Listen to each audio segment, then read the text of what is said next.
তোমার কাছে খালি একটাই চাও মা, সবাই মিলেমিশে থাকবো, সুখে থাকবো। ডাবল শিফটের কাজ না, 18 ঘন্টা 19 ঘন্টা কাজ, ঘুমানোর সময় পাই না, শরীর ব্যথা, গা ব্যথা।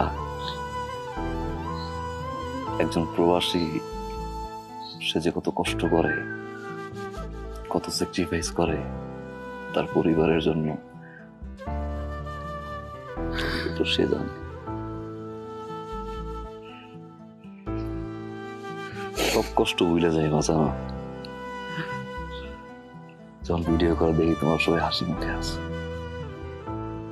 তোমাকে যার যা লাগে সব আমরা জানো না। জানি না কবে আবার হাসি মা, সব পূরণ করো, সবার সব চাহিদা পূরণ করো মা। যে মেয়ের স্বামী বিদেশ থাকে তার উপর দিয়ে যে কত কষ্ট যায়, আব্বা মারা যাওয়ার পর থেকে মনে হয়